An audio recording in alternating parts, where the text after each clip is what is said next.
ए चिंटुआ के पापा। अरे चिंटुआ के अम्मा करे कहाँ गए रे? करे रे भी रे। हाँ रे। हाँ रे बेटा। बेटा हाँ रे। तो हमारे दादा कमाई है का? हाँ रे। है? हाँ। करे बेटा कहबी तब का कही रे? ई बताओ तो हमार मेहरारू न है रे। ई बता तुझे कैसे बोलाई रे? हो कह के बोला हो कह के कि ये पिंटुआ का पापा ए हमारा राजा हो। ई करे राजा के। अरे तू अब कैसे बोलाई? करे राजा कहत ना। हाँ राजा कहली है ना तो मुके घिन ना बरतल रे। काहे राजा के कहल जाला? राजा हाँ राजा तो ओके आज लोग कहत हूँ आजकल के जानत है के हो? जतना कियारन में जर्सी सांड छूटल हम उन्हन के राजा कहत हूँ। हाँ रे वह राजा हम अपने मन का धांगत हम अपने मन का खा लेत हम केहू के खोभरियो में हली जात हूँ। ए हमार करे जाओ। सुन का हो? जैसी बोलावत है ना कि जना था तोर करियावा फेफड़वा फाट जाई है ना। ऐसी मत बोलाव तनी खूब निक से सुघर मुघर। ई राजा हो ये मोर करेजा हो। और करेजा करेजा तो सबके होला वो तो हिलबा करेला। ऐसा बोलाओ कि मैं हाली से आ जाऊं। अब कैसे बोलाई? खूब निक से दुलार से बोला ए हमार डार्लिंग हो। ए हमार डार्लिंग हो। करे का रे? का हरे? हाँ देखा भी मारबो ना पिठिया से डंडवा फट जाई। ये बताओ अब कैसे बोलाई? ए हमार डार्लिंग हो। हाँ। कहाँ? अरे गोर डालत है कि काऊ डालत है? ये अंग्रेजी में बोलावतन बानी। हाँ? अंग्रेजी में। अंग्रेजी में ना हिंदी में बोल। यो पसंद ना है। नहीं तनी भोजपुरी में बोल। जैसे आजकल के मेहरारू बोला था। हाँ आजकल के जैसे हमारे आजमगढ़ के जिला का बोलत हवा हमारे सत्या ऑर्केस्ट्रा वाले भैया बोलत हुआ। अच्छा जैसे कि मला ऐसा है ना। हाँ कि ऐसा बोल कि दिलवा एकदम फट के तोरी पर चली जा। खूब नीक से बोल। अच्छा ऐसे बोली। हाँ खूब नीक से बोल। हरे रका चट्टा रे।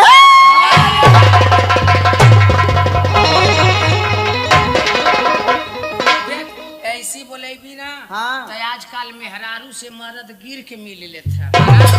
अब कहबी हे राजा हे वो साइया हे भातारा तो ये तरह ना आवत है। जतना मेहरारू तगड़ा से गरियावत यही हाँ। उतना मर्दा कहीं रहत हम छोड़ छाड़ के बलू कहीं बैठलो रहत हम पकड़ के दौड़े लगत तो यह बात है। इतना दुलार से बोलेबी तो हम दौड़त चली आई। ठीक ना? अच्छा ठीक बा। ए सुना हाँ तो शाम बहुत प्यार करीला हो हमसे। हाँ तब वो कितना प्यार करेली? बहुत ज्यादा प्यार करीला। तब वो कितना प्यार करेली? अरे आज तकले तमा प्यार कैनो। सुना बताता नहीं कितना प्यार करीला। कितना?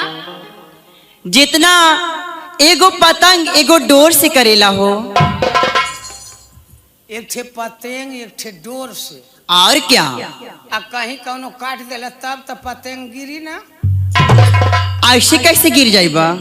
काहे ना रे उड़त उड़त घुमड़ा चाहे आदमी रहे चाहे केहू ऐसन उड़त उड़त दौड़त दौड़त आवत आवत एकदम फेफड़ा उपड़ा कुल हाई कुल कान ओन नोचात जैसे फेड़ ओड़ में से कांटा ओटा में से आए वही के नहीं तो तरवे पर गल बस वही में लटक जाई। लटक गईलू तब तो हिलने लगल खूब ऐसी। हाँ ए हमार दुल्हा। हाँ तो श्याम इतना प्यार करेला। सोचा एगो पतंग एगो डोर से कितना प्यार करेला। तो श्याम उतना प्यार करीला हो। हाँ तो श्याम उतना प्यार करीला। उतना आ तू कितना करेला? हम हाँ तो हमके तो इतना प्यार करीला ना। कितना हो जल्दी से बता। अरे इतना प्यार करीला ना। बक कितना हो जल्दी बतावा। इतना मोहब्बत करीला ना। कितनी मोहब्बत करेला हो? हम बताई मोह मोहब्बत करेला। जानत हो कितना हो? जतना ना बक्का चियार ले रे, कह दे जल्दी से बता। ना कहले ह हाँ ना कहले ह शहर में का मेहंदी रंग लाती है सुख जाने के बाद। मेहंदी रंग लाती है सुख जाने के बाद, अच्छा तेरी मुझे याद आती है तेरे मर जाने के बाद।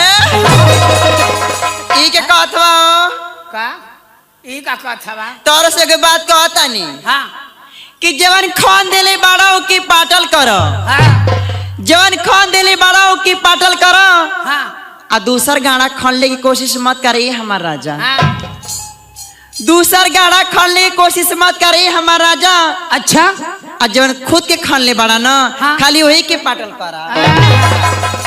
तो जानत हियाऊ का? हमारे सत्या ऑर्केस्ट्रा वाले भैया का कहना का हो? कहना कि हमसे ढेर बनबू तो तुहारे ऐठन छोड़ा दे। अरे बाप रे बाप, हमसे ढेर बनबू तो तुहारे ऐठन छोड़ा देव।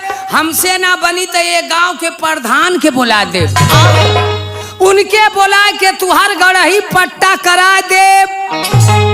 आई नहा लोग करोहू ना मिली तो लड़कन का गुरगुजी बटोर के तुहरे गढ़ही में छोड़वा।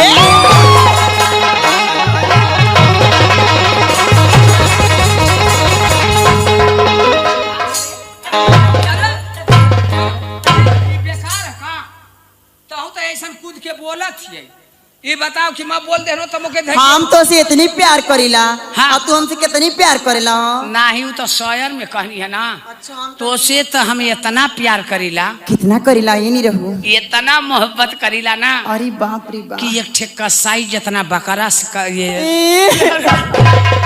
अरे मोरी माई, रोवत यही का रे, अरे जगन्नाथ बाबा का दामदा, रोवत यही का रे, हाँ तो रोवत यही तो रोई भी तो माई आनक जनम माला का हमके हज काटे कहती बारे माई। कहाँ तोर कुल टूट फूट गए कमर नुकसान तोर ए हमसे तू इतना प्यार करेला जितना एगो बकरा एगो कसाई से करेला। हाँ एगो बात बता दा, हाँ ए हाँ क्या मैं काटी जाऊंगी? हाँ कैसी कहा का कहती हो? क्या मैं काटी जाऊंगी? हाँ क्या कहती जाऊंगी? मैं काटी जाऊंगी? काटी नहीं जाओगी, क्या कर जाऊंगी? सबको बांटी जाओगी। काटी नहीं जाओगी, सबको बांटी जाओगी। अच्छा कहीं उनकी केहन जाओगी, कहीं उनकी केहन जाओगी, हाँ। कहीं उनकी केहन जाओगी। बक हाँ चुप रहा, का भैल ई कुल का कहेला हो? जाओगी तो क्या करोगी? क्या करूंगी? अपना चूल बर्तन लेकर जाना। हाँ अपना चूल बर्तन उनके केहन लेकर जाना। चूल क्या होगी? क्या होगी चूल जी? चूल में यही होगा, क्या होगा?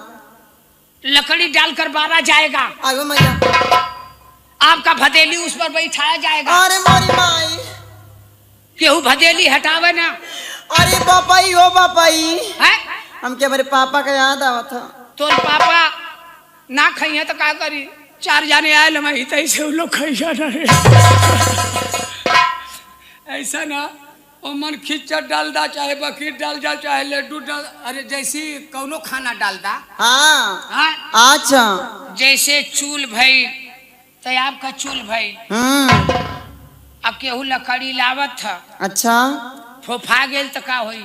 अच्छा फूक दे हला, हाँ कल छुन्ना रहल तब का होई हो? केथू से चलाई किथू से चलाई बतावा? ना कल छुल रही है मामी जे लकड़िया लेके आयल रही ना, तो इतने बड़ा डंडा पागल तो भदेली में डाल के चलावे लगी। वही से जुड़ाई फोफाई ना है ना। हाँ।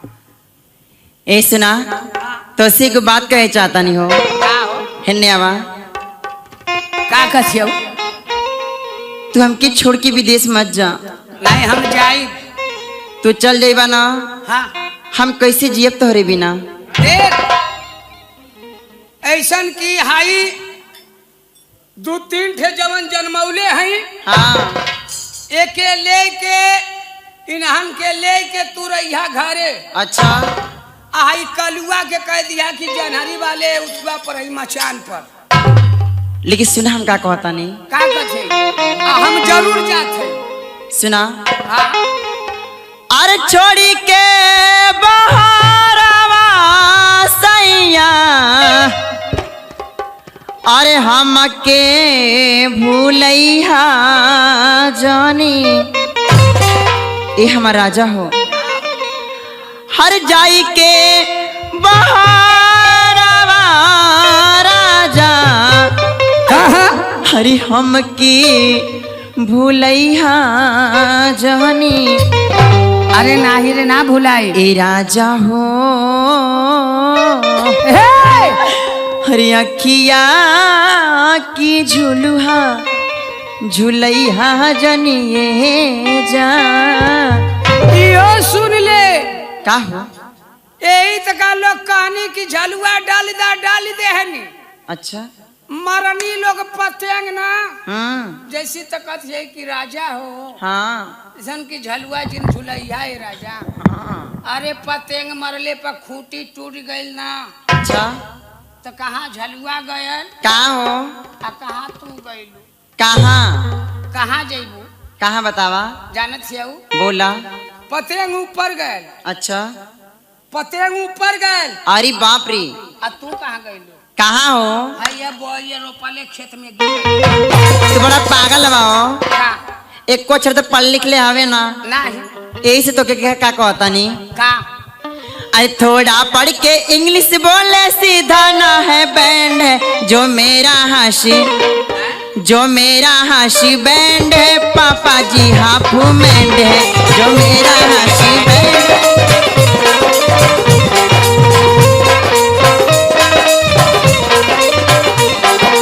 थोड़ा पढ़ के इंग्लिश बोले सीधा ना है बैंड है, थोड़ा पढ़ के इंग्लिश बोले सीधा ना है बैंड है, जो मेरा हाशी बैंड है, पापा जी हाफ मैंड है।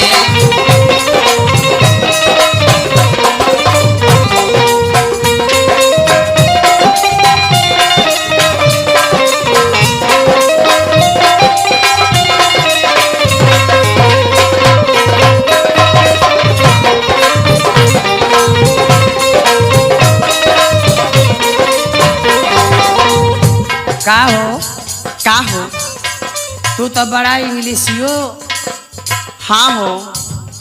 गाना सुनावत बाड़ू। का करी? लेकिन हम ना जानत रही कि तुहार माई बाप तुहके पढ़ौले बाड़। जो मेरा हाशी बैंड है, पापा जी